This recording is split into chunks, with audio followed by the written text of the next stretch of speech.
शुरुआत करूंगी। सरफरोशी की तमन्ना अब हमारे दिल में है, देखना है जोर कितना बाजुओं का दिल में है। हमारे प्रेस के मित्रों, प्रिंट, डिजिटल और टेलीविजन, यहाँ हरियाणा प्रदेश कांग्रेस कमेटी के हमारे कांग्रेस के पूरे परिवार, शुक्रिया बहुत बहुत यहाँ आने का मुझे मौका मिला। आज की ये प्रेस वार्ता, वक्त आ गया है कि बीजेपी आरएसएस के झूठे प्रोपेगेंडा को बेनकाब करने का।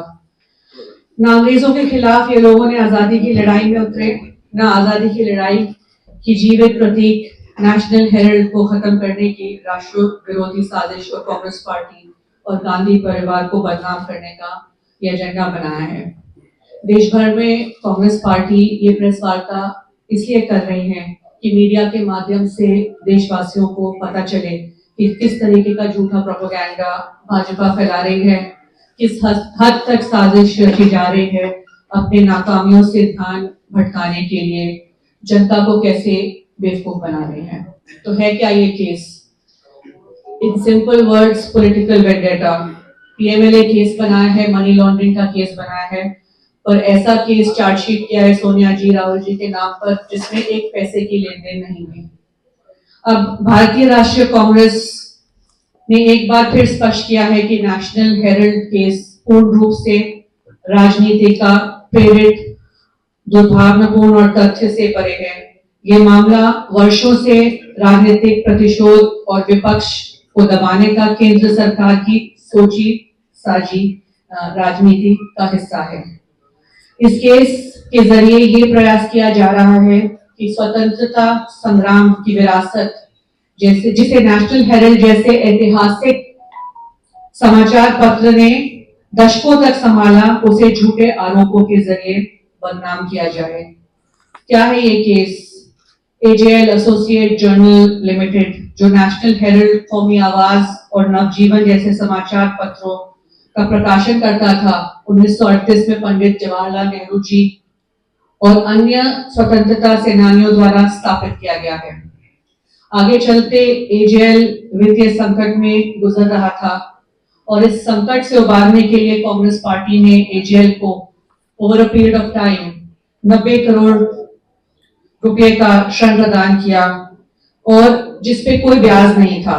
अब ये ऋण विशुद्ध रूप से जन सेवा और पत्रकारिता की विरासत को बचाने के उद्देश्य से दिया गया था।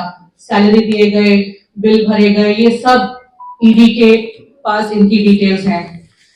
फिर यंग इंडियन प्राइवेट लिमिटेड नामक की एक गैर लाभकारी संस्था के माध्यम से एजेएल के शेयर ट्रांसफर किए गए और संगठन का पुनर्द्वार और संचालन नए सिरे से हो सके, इसलिए इसमें ना कोई व्यक्तिगत लाभ लिया गया, ना ही कोई सरकारी धन का दुरुपयोग किया गया।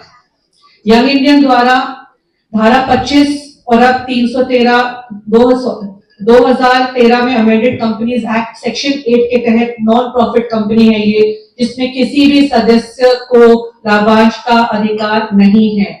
श्रीमती सोनिया गांधी जी, श्री राहुल गांधी जी और अन्य संबंधित व्यक्तियों ने हमेशा इस जांच एजेंसी के साथ पूरा सहयोग किया।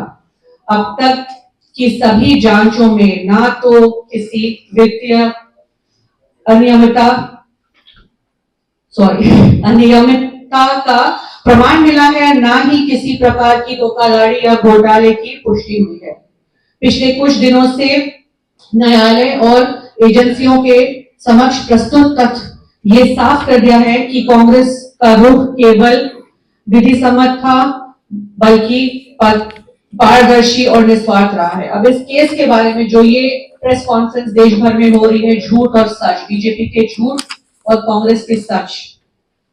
सबसे पहला झूठ जो फैला रही है भाजपा कि यंग इंडियन ने एजेएल की अधिग्रहण कर ली है, it have taken over associate journal. ये बिल्कुल गलत है।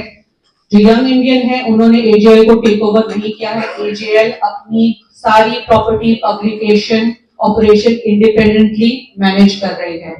यंग इंडियन सिर्फ शेयर होल्डर बना है एक डेट टू इक्विटी कन्वर्जन करी गई सारी एजेएल शेयर होल्डर्स की सहमति के साथ। दूसरा झूठ कि गांधी परिवार बहुत पैसा बना रहा है एजेएल से। यंग इंडियन जो है section 25 not for profit according to companies act और सेक्शन 8 जो अमेंडेड कंपनीज एक्ट 2013 का है, नॉन प्रॉफिट कंपनी है। इसके जो शेयर होल्डर्स हैं सोनिया गांधी जी, राहुल गांधी जी, मोतीलाल वोरा जी, ऑस्कर फर्नांडिस जी, ये लोग ने एक पैसा नहीं लिया है, ना ही प्रॉफिट, डिविडेंड, सैलरीज, ना ही कोई अपने शेयर बेच सकते हैं। तो सरासर झूठ। अच्छा, तीसरा झूठ कि श्रीमती सोनिया गांधी जी और श्री राहुल गांधी जी ने वित्तीय हेराफेरी करी है, फाइनेंशियल मिस अप्रोप्रिएशन। पिछले कुछ वर्षों में कांग्रेस पार्टी ने एजेएल को लोन दिए, टोटल अमाउंट आप सबको पता है 90 करोड़, 100 ट्रांच में दिए, बैंक ट्रांजैक्शन के द्वारा किए और इससे legitimate dues, salaries, VRS, PF, taxes pay करेंगे। ईडी के पास इन सब का रिकॉर्ड है। जो 90 करोड़ कांग्रेस पार्टी ने दिए एजेएल को और वो सारा पैसा कहां खर्च किया गया है वो ईडी को मालूम है। ये लोन बाद में इक्विटी में कन्वर्ट किया गया, एक स्टैंडर्ड प्रैक्टिस है, सरकार भी करती है एनसीएलटी के द्वारा। अच्छा, फिर अब कह रहे हैं कि यंग इंडियन जो है वो एजेएल की संपत्ति की मालिक बन गई है और उससे आय प्राप्त करती है, इनकम रिसीव करती है। बिल्कुल गलत। जितनी भी रेंट प्रॉपर्टी इनकम है वो एजेएल की है, यंग इंडियन की और उनके शेयर होल्डर्स की नहीं है। ये जो पैसा आता है ये कंपनी को, न्यूज़पेपर को चलाने में इस्तेमाल किया जाता है, मीडिया ऑपरेशन में इस्तेमाल किया जाता है। अच्छा, एक और झूठ व्हाट्सएप यूनिवर्सिटी का है, पर मीडिया में भी आप सुनते आएंगे कि एजेएल के पास 5000 करोड़ की संपत्ति है। सरासर झूठ। इनकम टैक्स डिपार्टमेंट ने खुद बताया है कि सिर्फ 413 करोड़ की संपत्ति है, 5000 करोड़ की नहीं। ये भी एक नोशनल फिगर है। 5 प्रॉपर्टी जो है उनकी लीज पर है, 6ठी प्रॉपर्टी लखनऊ में है, पर जैसा कि आप जानते हैं नॉन प्रॉफिट कंपनी है, आप ना शेयर खरीद सकते हैं ना प्रॉपर्टी बेच सकते हैं। अच्छा, फिर परसेप्शन प्रोपेगेंडा जो फैलाया जा रहा है कि नेशनल हेराल्ड केस जो है वो साबित करता है कि कांग्रेस गलत काम कर रही है, कांग्रेस के नेता गलत काम कर रहे हैं। अब इलेक्शन कमीशन ने, सुब्रमण्यम स्वामी जी ने पर्सनल वेंडेटा के तहत केस फाइल करी थी गांधी परिवार पे। इलेक्शन कमीशन ने इसको 2012 में डिसमिस कर दिया। अगस्त 2015 में मैटर फिर रेफर हुआ था, ईडी ने ऑन रिकॉर्ड फाइल क्लोज करी, लेकिन उस टाइम मोदी सरकार ने श्री राजन कटोच जो उस टाइम के ईडी डायरेक्टर थे उनको डिसमिस कर दिया। Clear cut case of political vendetta. कुछ साल बाद 2021 में सुब्रमण्यम स्वामी जी तो खुद पड़ गए मोदी जी और शाह जी के पीछे, तो इस सरकार ने फिर से ये केस खोला और अब कह रहे हैं कि 2025 की जो ये चार्जशीट है इससे गांधी परिवार और जो डायरेक्टर्स हैं ये गिल्टी साबित होते हैं, दोषी साबित होते हैं। ये भी गलत है। आपको 11 वर्ष लगे, इस केस को आपने रीओपन किया। अगर आपके पास कुछ सॉलिड होता तो अब तक तो आप अरेस्ट कर चुके होते। आपने आखिरी दिन 9 अप्रैल 2025 तक का इंतजार क्यों किया गया चार्जशीट फाइल करते हुए? और चार्जशीट जो आपने फाइल करी है वो पब्लिक में क्यों नहीं है? पिछले 15 दिन से हम सिर्फ नेशनल हेराल्ड सुन रहे हैं, मीडिया में प्राइम टाइम न्यूज यही चल रहा है। आज भी हम इसके बारे में चर्चा कर रहे हैं, पर केस का खुलासा ओपन पब्लिक में क्यों नहीं है? कोई समझ नहीं है। अभी कोर्ट में आगे ये बात चलेगी। अच्छा, भाजपा कह रही है कि ये लीगल और फेयर केस है, निष्पक्ष कानूनी मामला है, पर नहीं, हम सबको समझ आता है और जनता को भी समझ आ रहा है कि जिस तरीके से ईडी का इस्तेमाल करा जा रहा है ये pure case of political and मैं तो ये भी कहूंगी कि पर्सनल वेंडेटा है। अब ये कहना चाहूंगी कि ये केस जो है इसके इर्द गिर्द की कार्यवाही स्वतंत्र मीडिया, अभिव्यक्ति की स्वतंत्रता और विपक्ष की आवाज को कुचलने की एक सोची समझी साजिश है। ये सरकार जनहित से जुड़े मुद्दे से घिरी हुई है, बेरोजगारी है, महंगाई है, पर ऐसे मामले उछालती रहती है ताकि जनता का ध्यान भटकता है। आज सुबह न्यूज में पढ़ रहे थे हम कि जो लॉयर्स हैं, जो पीएचडी है, एमबीए ग्रेजुएट्स हैं, आज राजस्थान में 23 लाख पीएम की नौकरियों के लिए उन्होंने अप्लाई किया।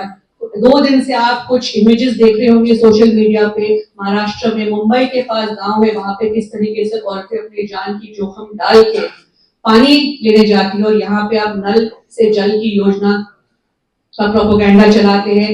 नल से पानी आएगा तो ही उस नल का फायदा होगा।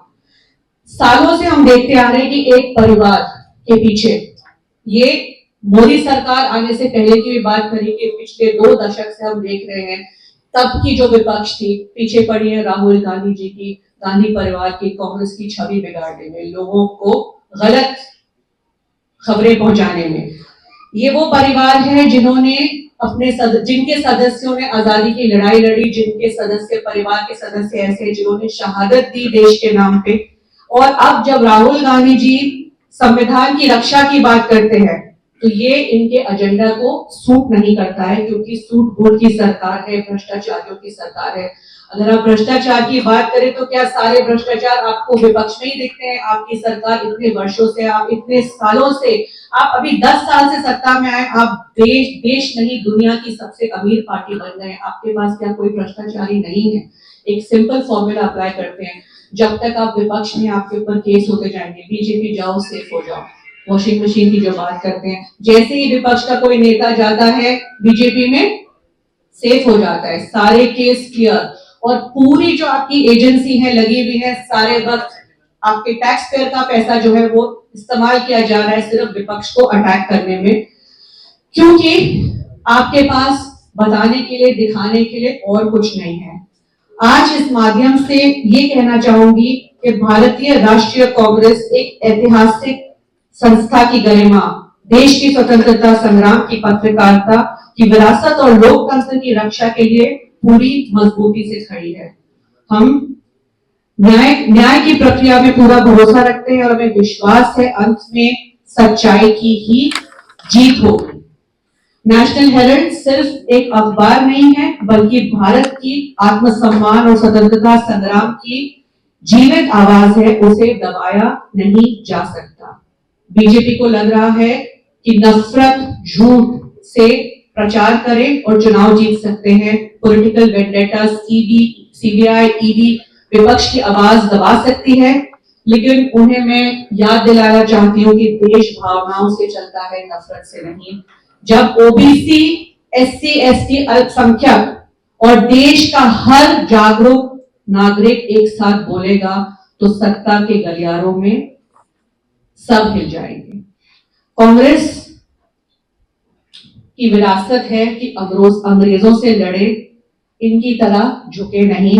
कांग्रेस झुकने वाली नहीं है, कांग्रेस डरने वाली नहीं है। हम न्याय, सत्य और संविधान की रक्षा के लिए हर मोर्चे पर लड़ते रहेंगे। ईडी, सीबीआई, इलेक्शन कमीशन को आप हथियार बनाकर सत्ता में रहना चाहते हैं, पर हम संविधान में यकीन रखते हैं, वो हमारा भरोसा है, वो हमारा जरिया है, वो हमारा सहारा है, वो हमारी ताकत है। सत्यमेव जयते।